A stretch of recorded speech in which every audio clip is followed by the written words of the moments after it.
Bonjour, je suis Patrice Lobignat pour les vidéos du marketing émotionnel.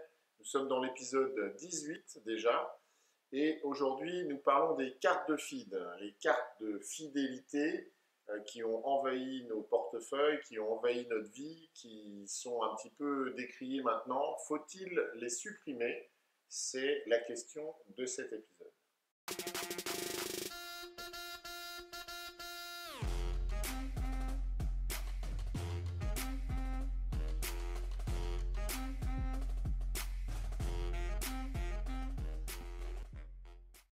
Alors, les cartes de fidélité sont dans toutes les enseignes, sont dans tous les portefeuilles des consommateurs français depuis déjà quelques années. Il n'y a pas une enseigne, même mon boulanger aujourd'hui prétend me proposer une carte de fidélité qui n'en est pas. Et donc, la question qui se pose, c'est est-ce que les consommateurs français ont encore envie d'utiliser ces cartes? Est-ce que ça crée vraiment cette fidélité qui est recherchée par les enseignes et les marques?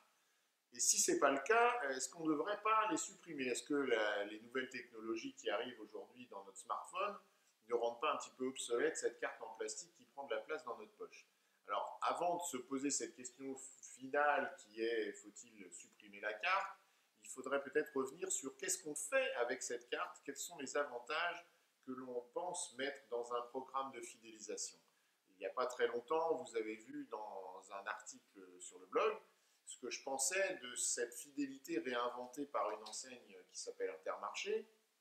Je vous laisse redécouvrir ça, qui nous présentait de nouveaux avantages, des bonus sur des avantages, mais avec encore le modèle de la carte en plastique et finalement de cette idée que plus on viendrait, plus on dépenserait, plus on aurait d'avantages, qui est quand même quelque chose qu'on a un peu appris dans les années 80, si on veut bien regarder les choses.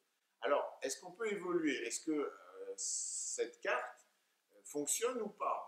Déjà, si on regarde les chiffres, brutalement, on va se dire j'ai 8 millions et demi, 9 millions de membres dans mon programme de fidélisation sur cette enseigne, ce qui est plutôt bien.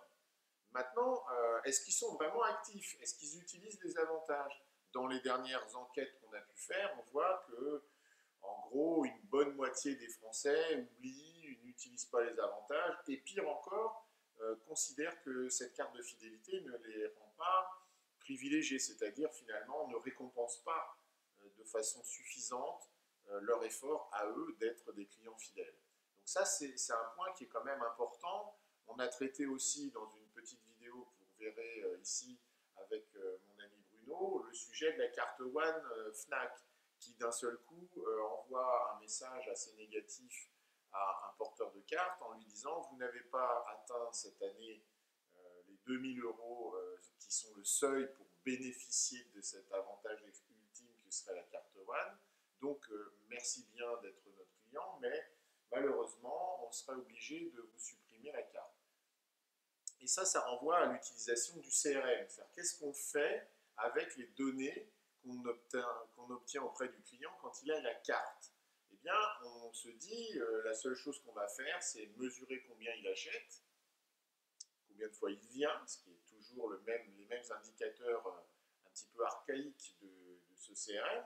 Et en face, on va lui envoyer des bons de réduction, on va mettre des sous dans sa cagnotte, on va mettre des bonus, des avantages qui sont purement matériels et qui finalement déjà vont grignoter sur la marge des entreprises et des enseignes, mais en plus sont finalement de moins en moins appréciés par les consommateurs. Ils préféreraient des surprises, des cadeaux, des invitations, des soirées, des tests, aller découvrir autre chose. Finalement, le consommateur étant un être humain, il s'est habitué à avoir ces espèces de cagnottes de taux de réduction qui finalement ne sont pas tellement séduisantes et aujourd'hui il les délaisse petit à petit. Alors, si on continue d'avoir cette idée de carte de fidélité, ne pourrait-on pas proposer autre chose? Le programme de fidélisation doit-il être simplement un programme de réduction ou de bon plan qu'on envoie à nos clients qui seraient déjà d'ailleurs nos meilleurs clients? C'est ce qu'a essayé de faire dans une évolution, par exemple, une autre enseigne de la grande distribution qui s'appelle Carrefour, avec un autre programme qui est finalement construit sur une communauté où on va rassembler, alors non pas forcément nos 10 millions de porteurs de cartes, parce qu'il y a une carte aussi chez Carrefour, mais peut-être une partie de ceux-là Et ça, ce serait une communauté plus engagée. Alors, on va bâtir une plateforme digitale qui va les accueillir et sur laquelle ils vont pouvoir échanger leurs avis, leurs opinions, découvrir des produits, se parler entre eux. Ça va être une plateforme réellement sociale, communautaire. Et là, d'un seul coup, on ne parle plus de 9 ou 10 millions, on parle de, on va dire 300 000, peut-être 600 000 clients qui sont inscrits dans ce programme.